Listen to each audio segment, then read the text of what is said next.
père lui envoie une lettre, pas du tout, tu dois aller à Paris. Alors il va à Paris, il a 21 ans, 22 ans, il n'a aucun succès. Aucun succès, on s'intéressait à un gamin de 6, 7 ans, 8 ans, mais à 20 ans, il n'intéresse personne. Alors il fait la foire. Il fait la foire dans le quartier des Halles. Sa mère qui est avec lui meurt. Et à Saint-Eustache, on a la mort de Madame Mozart mère, qui est née dans une principauté allemande. Salzbourg, c'est pas en Autriche, ça va devenir en Autriche en 1803 ou 1805, je sais plus. Mais à l'époque, c'est une principauté allemande.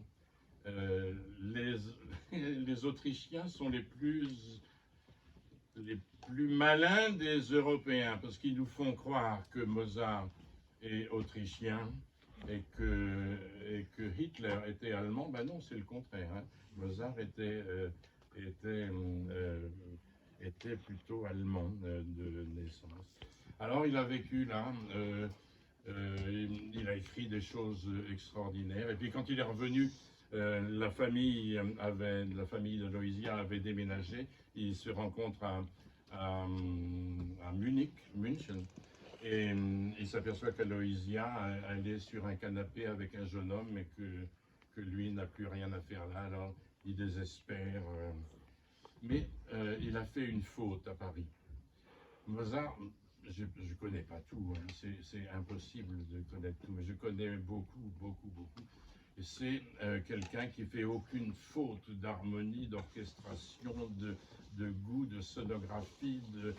C'est un génie absolu comme Jean-Sébastien Bach. Il fait aucune faute, jamais. Sauf, je connais une seule faute de Mozart. Il l'a faite à Paris. Il a écrit une charmante mélodie dans un bois solitaire et sombre. Et il a écrit une faute de prosodie dans un bois solitaire et sombre. Enfin, on peut lui pardonner, mais c'est la seule faute que je connaisse de Mozart, une faute parisienne. Il faut que je me dépêche, hein, j'avais encore...